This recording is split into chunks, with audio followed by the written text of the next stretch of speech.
All right, guys, here we are in the Wolf Den. By the way, this is going to be probably one of your favorite podcasts that I ever do. I have a guest here. I almost hate him because he's so much like me. This guy, I researched him. I didn't know him that well. Okay, I heard of him, obviously, because everyone has. You looking at Ed Mylett. How you doing, buddy? Good, brother. But honestly, it really pisses me off because we're so much alike. And I want to start. What the fuck do we disagree on in business and life? Because I watch so many of your videos. Yeah. There's so many people out there who are so full of shit. Correct. And I swear to God, like I could almost anticipate every word, and I agree with. I want to know what we disagree on. So let's. There's got to be something that we view differently because you were so on the ball. It was crazy. Very weird you say that because I send very few people stuff on social media to my son. Right. Who's 17. And I start watching your stuff and I'm like, I'm trying to find something here that's not, seriously, that I don't think listen is to me, not you, like my awesome. son. Yeah, he doesn't listen to anything I say. Right. And so I send him your stuff. This morning at breakfast, my son said to me, he goes, Dad, it's almost like you two guys sat in a room and made all your shit at the exact same time. It's really weird. I love the way you teach closing. I love the way you teach influence. I love your thinking about money, about people. It'd be difficult. There's probably something we'll figure it out today. So before we start, it's something like, so when I started really researching you, something really occurred to me that I was kind of struck me as being weird. Okay. So first, I thought maybe you were in the movies or something because you look like a famous actor who I love. Okay, could we put that? Dude, you are Drax the Destroyer, by the way. You gotta be kidding. You know how often I hear this about Batista? This is you. Okay. Come on. He's much bigger than me. Look directly at the camera. I know, he's taller than me because we're both. Right. There's a similarity for sure. Oh, come on. So yesterday, this is so surreal. Do metaphors fly over your head? Like, you know, no. He can't. He's like, he takes everything in the movies literally. I know. So Mike's here, my camera guy. We were at the WWE headquarters yesterday. Yesterday, this happens. I get out of the elevator, and the people that worked there thought I was him because he used to be a WWE wrestler. You're like a gene splice of this guy. It's crazy. I'll take it. He's super handsome. By the way, he's awesome. But he just came out with a new movie. There's a movie, I think it's coming out, which is really funny, where he's like plays, I think he's an investor or a cop or investigator. It's really funny. But dude, it's incredible. And you're built like a brick shithouse as well. Well, you know? thank you. Yeah, damn. he's, I'm not quite that big, but I'll take it all day long. And I've been here, as I get older, I'm morphing into that dude because when I was younger, you're gonna laugh. When I was younger, it was John Travolta. Now that I got older, I know it doesn't look anything like hair? it. Do you have hair? I have hair. Yeah, I got good hair. I have more hair. Okay, so yeah, so I don't know if you shaved the head, like if you were balding, dude. I'm sorry. Next time you see me, it's gonna be shaved. He's an animalist guy. So Ed, let me real quick here. Yeah. You're super successful. I think what intrigues me about you, I don't want to make this an ingratiation thing because we both respect each other, right? But in truth, what really I sticks out is that most people in our space in self-development, and they don't really have the credentials in the real business world. Yeah. There's only a few people. Everyone has some sort of invented backstory. Correct. Where they, I was lying. One day I got so fed up with life and I went to the top of a mountain and some guru handed me, right? And so just very quickly here, just so everyone, listen, most people do know you, but hopefully we can get the people who don't. Sure. Because you got to watch his stuff. His stuff is compelling. Thank you. And it really is. It's really compelling. And I think what I love, I watched the clip this morning, and what I love most was that when you said something, so you were talking about something about hanging out with the people, like the 5 people you surround yourself with. And I was like, yeah. And then you took it to another level. And you said, but only if you actually are deliberate about it and you focus on actually, in other words, so that's what I see. What I saw there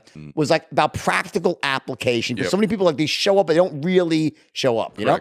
Well, you and I both know, because if you've actually accomplished something, then you could see whether there's any nuance to what someone's talking about, right? So like with the 5 people, for example, there's all these memes, who you hang around, what you got to do. There's a separation, which is that you're intentional about stuff. Like, for example, what you're doing here, you just showed me your operation. Like, you're not dabbling in this. You're 1,000% clear on your outcome. You're intentional about what you're doing. Right. And so I know that separation. That's how I started out in business too. Everything I've ever done in business, except this space, frankly, I've done with really specific intentional outcomes of what I wanted to do. And I watch very few people's content. This is why I like fully endorse you and I want you on my show too. I can tell when I listen to somebody almost instantly whether or not they've actually built a real business and made real money. Right. And there's like, and I don't mean this negative, there's wonderful people in the personal development, business, sales space that probably help people. But there are really only 4 or 5, maybe there's a few more than that, No doubt. that actually have a resume Right. and a track record to validate that which they're teaching. There's proof of it. I feel like you have that. So Why do you think that is so important? 'Cause I agree with you, but from your point of view, why is that? Because it annoys me sometimes. It annoys me when I see certain people teaching sales training and like, okay, you want to steal my stuff? I'm okay with that. yeah. It's great.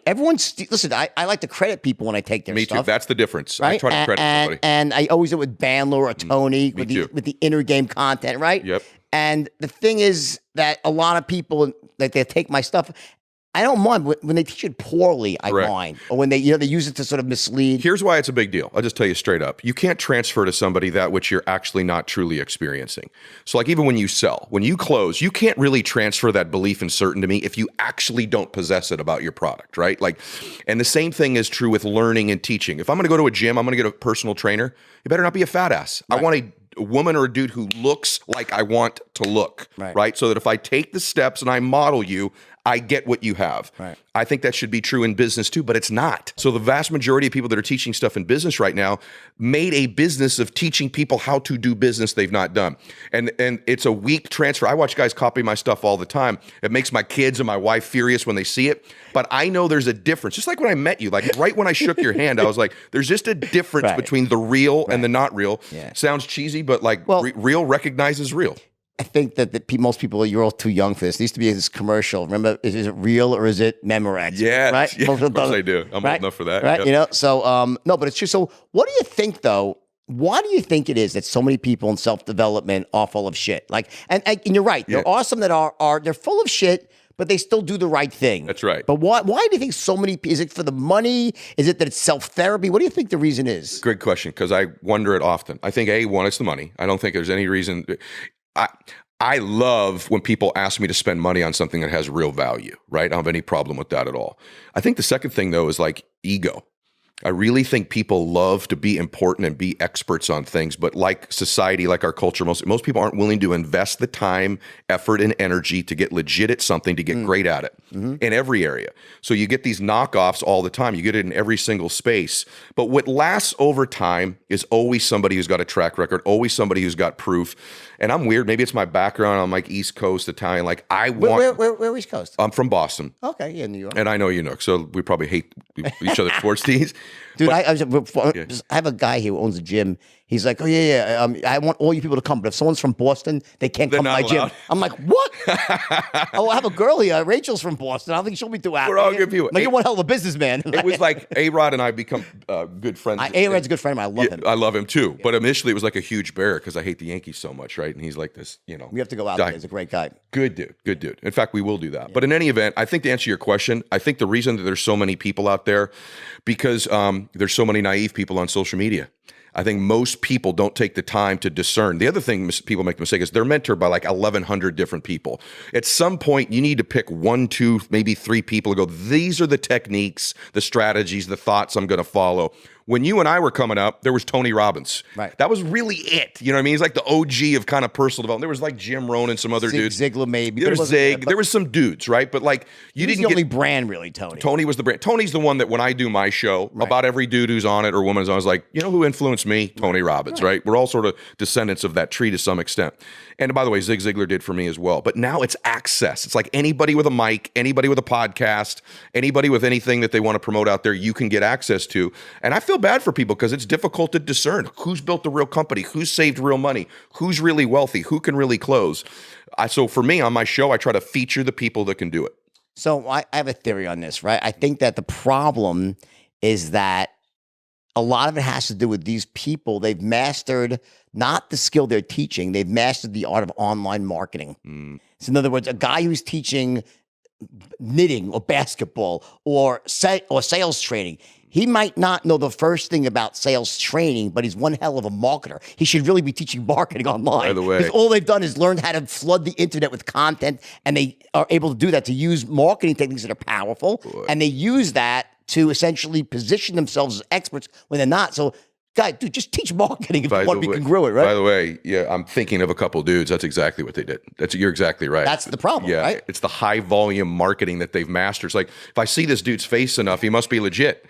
Right. It's ironic. It's ironic because, you're teaching something, but in reality, it's not what you're actually good at. You're actually a great marketer. Right. You're good at Facebook ads. Right. You're really good at Facebook ads. Teach people how to do Facebook ads.